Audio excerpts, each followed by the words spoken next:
আমি জীবনের বিভিন্ন সময় বিভিন্নভাবে বহু সম্পর্কের সংস্পর্শে এসেছি, যে সম্পর্কগুলো আমার জীবনের প্রাপ্তি।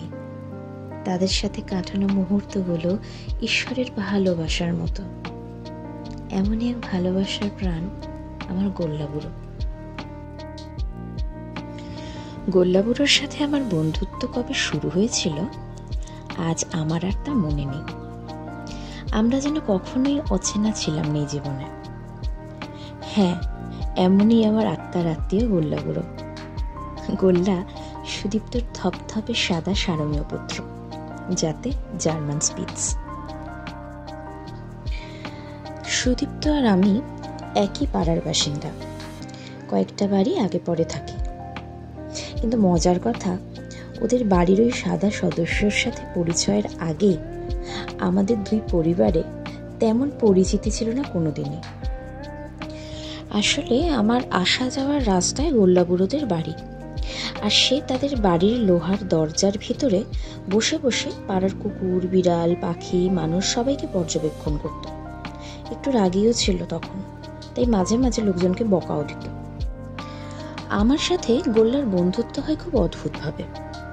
আমার আসা যাওয়ার পথে ওর এই ভাব গম্ভীর মুখে বসে থাকা দেখে খুব মজা পেতাম। হাত নাড়তাম ওকে দেখে, যেমন মান্নাতে শাহরুখ খানকে দেখে তার ফ্যানেরা হাত নাড়ে, তেমন আর কি। আর সেও আমায় দেখলে ভারী খুশি হয়ে একই জায়গায় গোল গোল করে ঘুরতে শুরু করত। ওর ঘোরার গতি দেখে আমি তো ঘাবড়েই যেতাম, কখন বেটা মাথা ঘুরে উল্টে না পড়ে, তাই ভাবতাম। এই জন্যই ওকে আমি গোল্লাবুড়ো বলে ডাকি। ওর পরিবারের সঙ্গে পরিচয় হওয়ার পরও অনেকদিন অবধি আমি না ওর আসল নাম জানতাম না।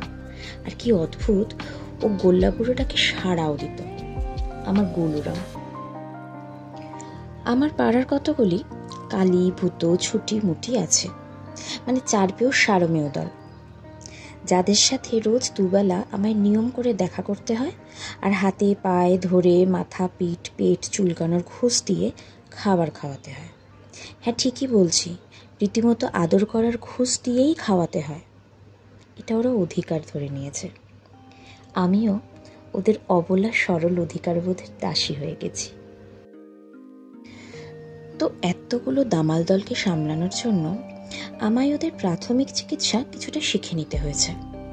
আর আমার এই জ্ঞানের ধারণা আমার পাড়ার মানুষদেরও মোটামুটি হয়ে গেছে, বিশেষ করে পেট প্যারেন্টসদের। তো কখনো সখনো তাদের হালুম বাচ্চাদের অসুবিধায় আমার ডাক পড়ে, আর আমিও অতি আনন্দের সাথে তাদের চটকানোর লোভে লোভে চলে যাই তাদের পাশে দাঁড়াতে। এমনই কোনো এক রাতে 12টা সাড়ে 12টা হবে, আমার ডাক পড়লো গোল্লাবুড়োর বাড়ি। গিয়ে দেখলাম সারা বাড়ি হইচই অবস্থা। গোল্লাবুড়ো রাতে হাঁটতে গিয়ে পাশের বাড়ির একটি ডাকাত কুকুরের কামড় খেয়েছে। এই প্রথম পরিচয় হলো গোল্লাবুড়োর পরিবারের সাথে, ওর বাবা সুদীপ্ত, মা রত্না আর ঠাম্মির সাথে। গোল্লা একটু রাগী বাচ্চা, তাই ওর বাড়ির মানুষজন একটু সতর্ক ছিলেন যে প্রথমবার আমায় দেখে এসে কেমনভাবে রিয়াক্ট করবে। কিন্তু তাদের সবাইকে অবাক করে দিয়ে বেশ ল্যাচ ট্যাচ নাড়িয়ে খুশি হয়ে গোল গোল দু চারবার নিজের জায়গায় ঘুরিয়ে নিয়েছিল আমায় দেখে। বাইরের কুকুরের কামড় টামড় তখন ভুলে গেছিল। সেই প্রথম সুদীপ্ত রত্নারা জানলো যে আমার সাথে গোল্লাবুড়োর পুরনো বন্ধুত্ব। তো যাই হোক, সে রাতে ওকে প্রাথমিক চিকিৎসা দিয়ে পরের দিন সকালেই ডাক্তার দেখাতে বললাম, কারণ পোস্ট বাইট ARV নিতে হবে, তার সাথে ক্ষত জায়গাটাকেও ড্রেসিং করতে হবে। আর বন্ধু টন্ধু আমি যতই হই, ব্যথা জায়গায় বিশেষ হাত দিতে সে আমাকেও দেয়নি সে রাতে। তার বদলে মাথা পিঠ এগিয়ে দিয়েছে চুলকে দেওয়ার জন্য। সেই রাতে সদ্য পরিচিত হওয়া গোল্লার পরিবারের সাথে অনেকটা আড্ডা হয়েছিল। জানলাম গোল্লাকে 1 বছর কি তার একটু পরে কোনো এক বাড়ি থেকে রেস্কিউ করা হয়েছিল। সেখানে ও খুব অ্যাবিউজড হয়েছিল। ওকে ছোট্ট একটা বারান্দায় বেঁধে রাখা হতো, ঠিক করে খাবার বা জলও পেত না গোলু, এমনকি পেটানোও হয়েছিল। সেখান থেকে বের করার পর বেশ লম্বা ট্রিটমেন্ট চলে গোল্লার। তারপর একটু স্টেবল হলে সুদীপ্তর মা সুজাতা কাকিমা ওকে এই পরিবারে নিয়ে আসেন।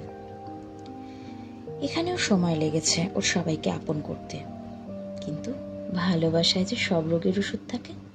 ব্যাস, গোল্লাবুড়ো সেই ভালোবাসার জোরে একটা পরিবার পেয়ে গেছে, যেখানে সে রাজার হালে থাকে।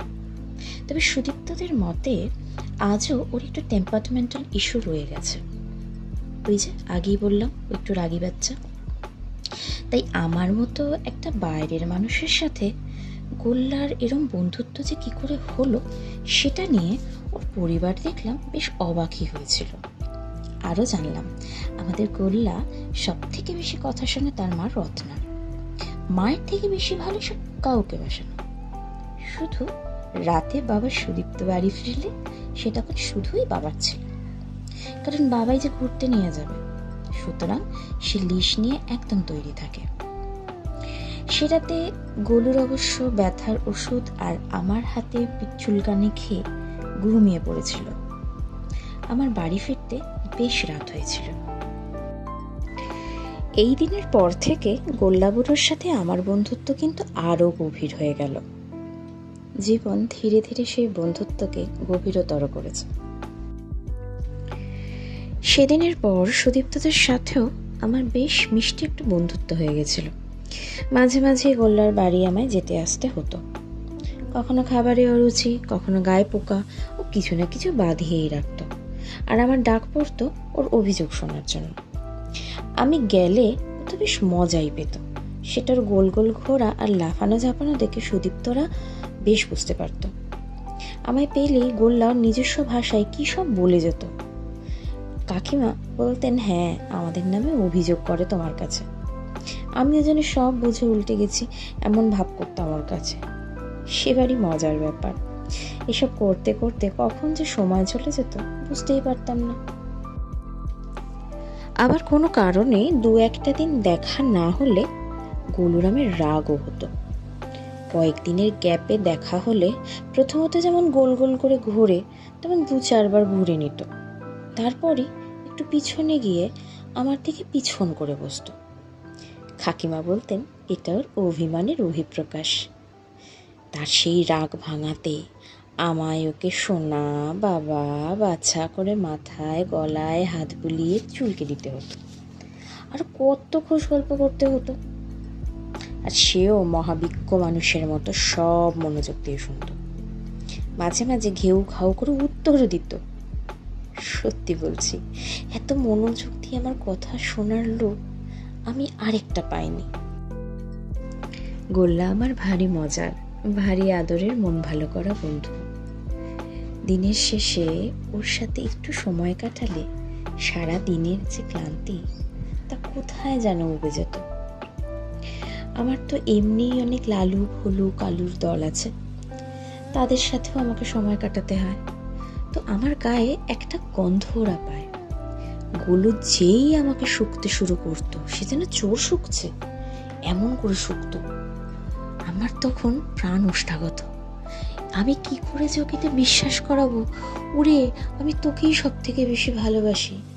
এই বিশ্বাস করানোটাই যেন সেই সময় আমার সব থেকে বড় সমস্যা হয়ে দাঁড়াতো।